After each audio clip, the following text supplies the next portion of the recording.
Mindfulness Meditation Podcast. I'm your host, Dawn Eshelman. Every Wednesday at the Rubin Museum of Art in Chelsea, we present a meditation session led by a prominent meditation teacher from the New York area. This podcast is a recording of our weekly practice.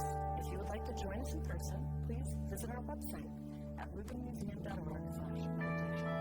We are proud to be partnering with Sharon Salzberg and the teachers from the New York State Meditation Center.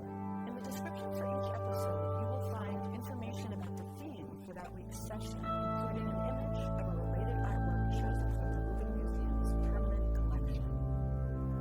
And now, please enjoy your practice. It's such a delight to have Tracy Cochran back. And she's the editorial director of Parabola, which is a quarterly magazine, and it has for 40 years drawn on the world's cultural and wisdom traditions. She has been a student of meditation and spiritual practices for decades and teaches at the New York Insight Meditation Center. Please welcome her back, Tracy Cochran.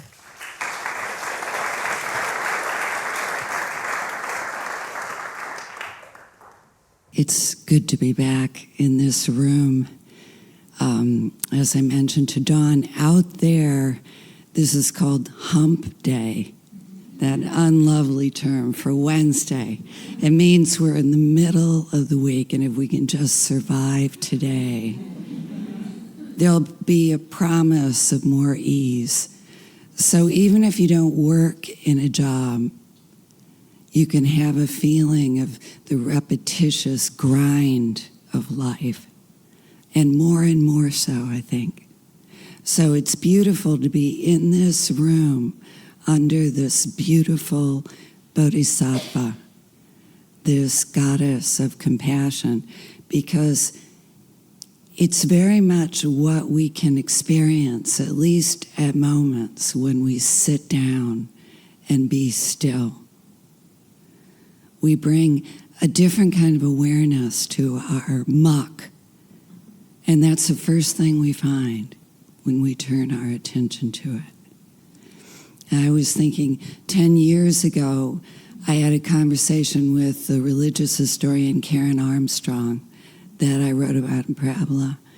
And she said at the axial age, the time of the Buddha and the time of that beautiful artwork, people had a sense not just of logos, which is words and thinking and analysis and productivity, but a sense of the place for stillness, for wordless knowing, for myth, which is what that beautiful artwork represents, which isn't something made up, but something deep, something that accompanies us when we go deep to our unconscious, to the suffering that arises.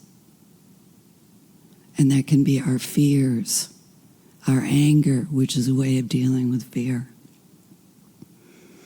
So this practice of sitting down and being still is one part of the path that the Buddha said leads to the end of suffering. Another part is wisdom, the wisdom that comes from seeing into, that the Buddha brought. And the third part is using our actual lives, the way we really are, as a way to wake up. So anyway, when we sit down, if you're like me, you might remember things or feel things. You might remember words that you said in anger. I do that. You might remember times that you've contracted in fear. I do that. And the gift of having this practice of stillness is to see that in a new light. The beautiful thing about this path is that it's not one more invitation for you to judge yourself and find yourself lacking. It's not one more invitation for you to fail at some commandments, at what you should do, but to see yourself, To see, think of a time you lashed out in anger. I was thinking of that as I prepared. I was feeling cornered. I was feeling like I had no space. Have you ever felt that way? That someone was bearing down on me. Have you ever felt that? So I made a brave stand. That's how it felt. I stood up against injustice. But when I sat with it, I began to feel what the Buddha said was lashing out in anger is like having a hot coal and holding it in your hand, preparing to throw it at somebody else. It burns. It burns. So when I sit, I can feel how it burns. And I can feel the sorrow under that and the hurt. So the steps, not just the practice and the wisdom, but steps of how we live, like right speech or wise speech, or my favorite term for it, skillful speech, is an invitation to walk with how we are, but see how we might be, to remember how we might be. The steps on the path aren't about building a better Tracy or a better Dawn or a better anybody else. They're about remembering who we really are. The word for mindfulness, sati, means to remember, literally, to remember.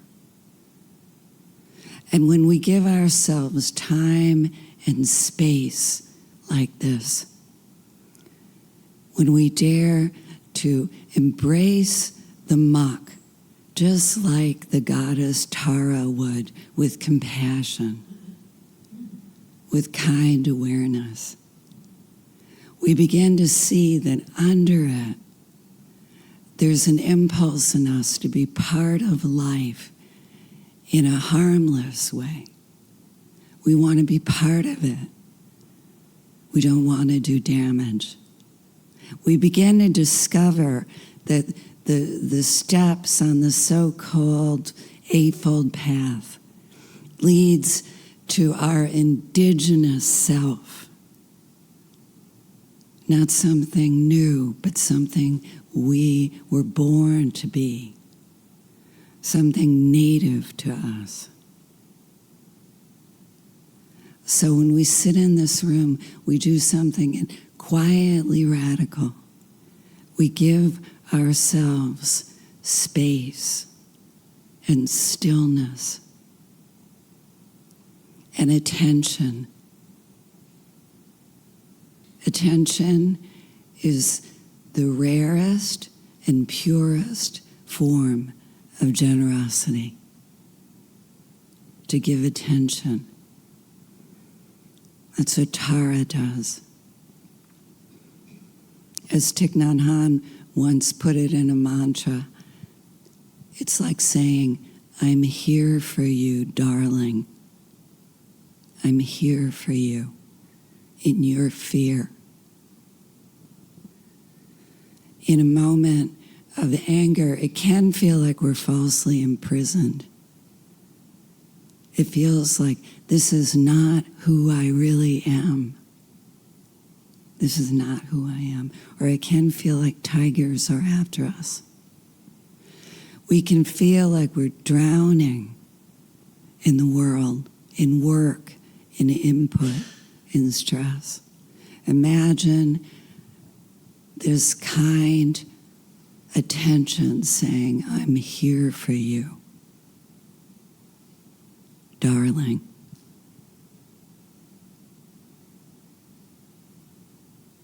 The poet Hafiz, who I mentioned last week, Persian poet, said, fear is the cheapest room in the house.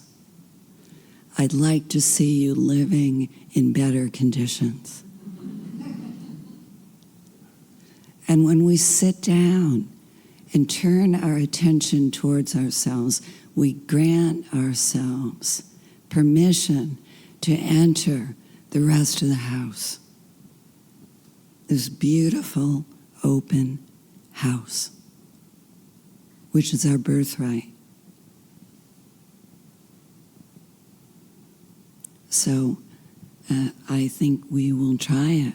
I could keep talking, but why don't we sit together and then maybe talk at the end? We take our seat. Our noble posture, as the early Buddhists called it, because that's who we were born to be, upright, rooted to the earth. We allow the eyes to close unless we're uncomfortable with closed eyes, and then we can keep them gazing at the floor in front of us.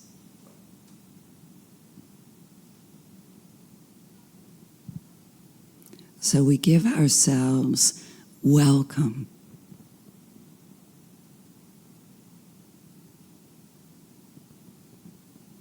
Welcome the body here, and welcome all of its contents exactly as you find it today.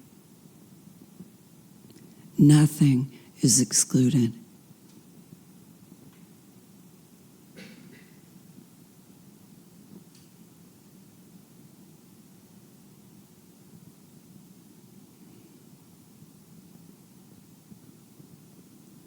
You may feel a process like thawing a little bit, softening.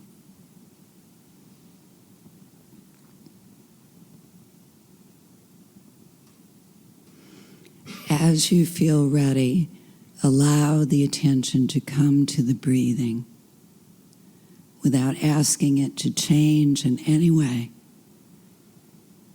Allow the attention to come home to the center of yourself,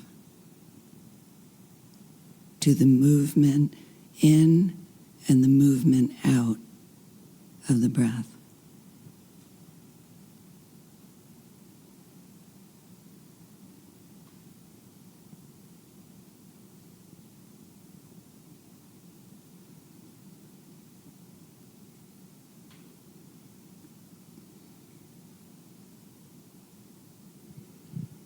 And immediately and very naturally, you'll sense and think and hear all kinds of things. The sensation in the body, tensions that came in with you. A sensation of cool or warmth. Sometimes pain.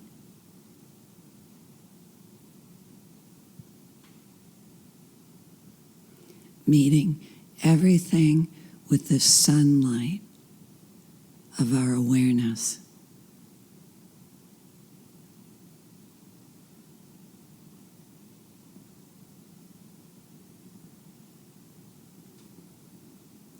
Noticing thinking as it arises.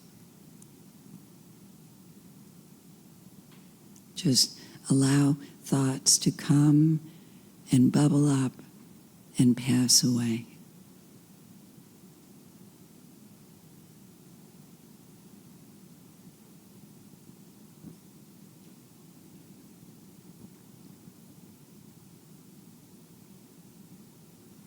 Sometimes thoughts stick.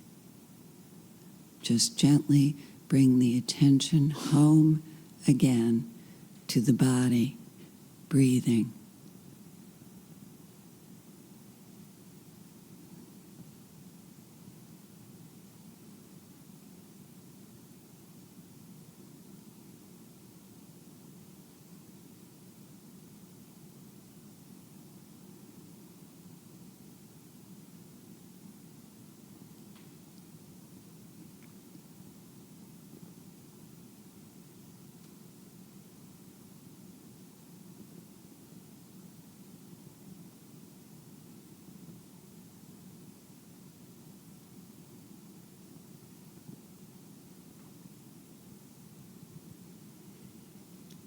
Noticing how it feels to be touched by the light of your own awareness.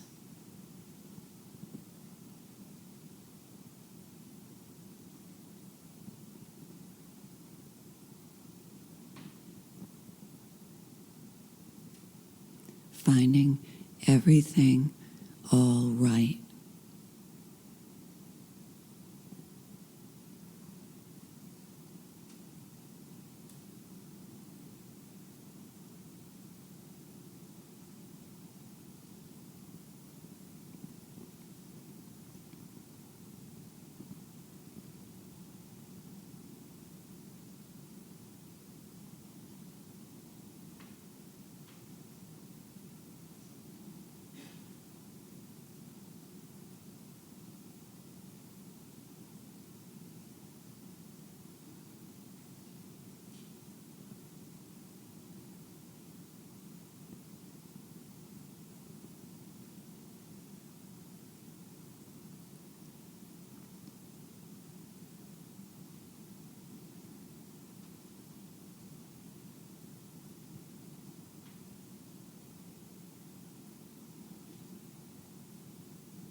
As we begin to soften, we may notice that there's a natural change and flow to things.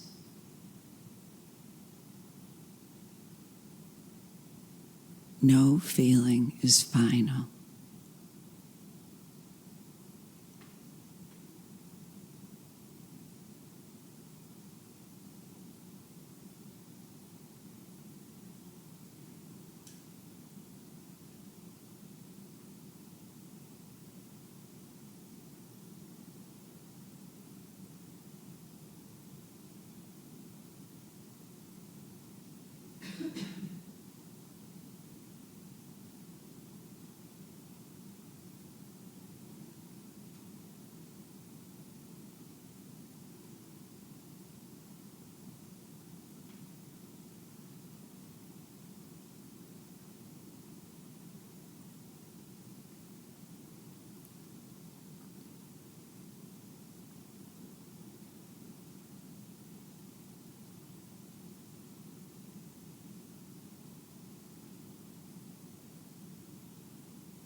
As we soften, as we relax, we begin to remember that there's an intelligence and intuition in us that is not thinking, not words.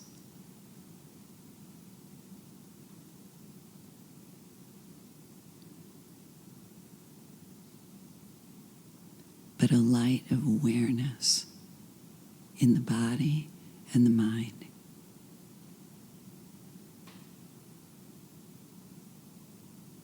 A receptivity.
when we get lost, we simply return again to the rhythm of the breath.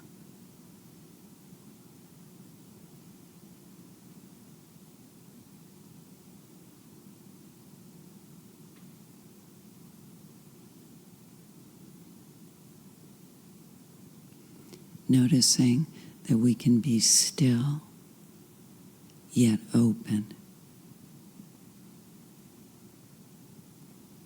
Resisting nothing.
When we get taken or fall asleep, we gently notice that and come home again to the body breathing, noticing the fluid nature of our experience. We're like a river that flows.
As we continue this movement of return and allowing, welcoming, you may notice at moments how it feels to be at ease.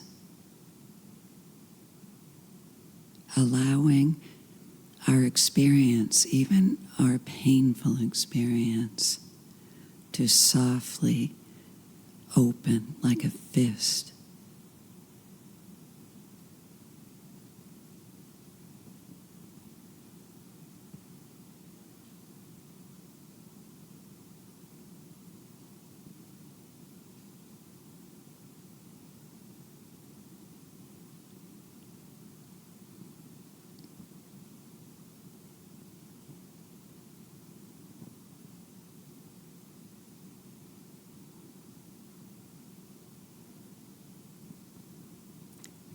We may notice how it feels to have open hands, willing to receive and give. Our true nature.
We remember that there's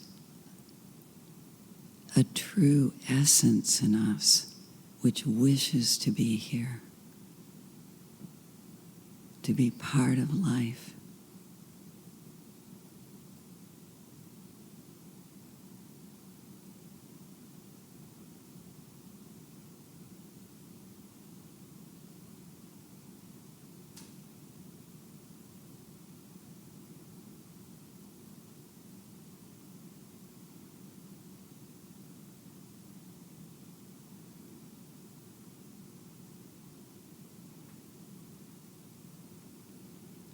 We may glimpse that this vibrancy, this light of awareness, is not ours alone, but something we share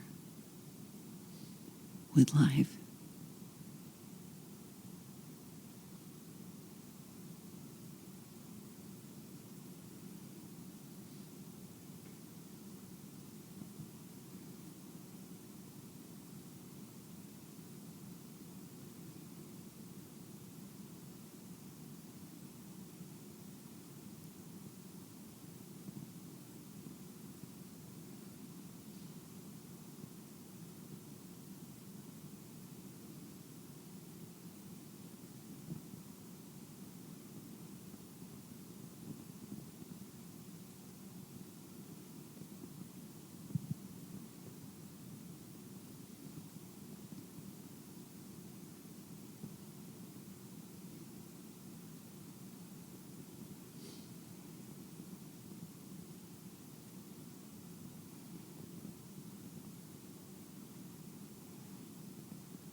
As we prepare to close, we remember that the word to suffer means to bear, to hold. We begin to see that we can hold our experience lightly, with an intention not to harm, to be kind and loving, and to be generous, starting with ourselves.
And I just wanted to say before we close that since you've just had this experience, that when the Buddha discovered this great path that's made up of 3 parts, the practice we just did, the wisdom that he brought, and the trainings or suggestion that all of our life, the way we speak and live, can be a way to see ourselves in a new way and to wake up.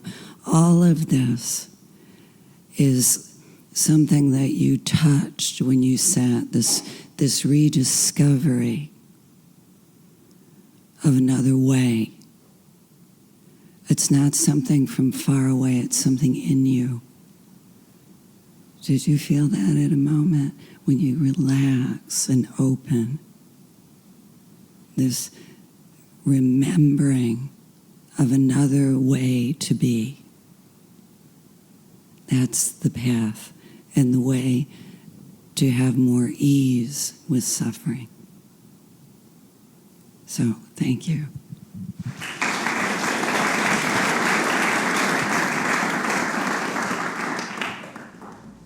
That concludes this week's practice. If you'd like to attend in person, please check out our website, rubinmuseum.org/meditation, to learn more. Sessions are free to Rubin Museum members, just one of the many benefits of membership.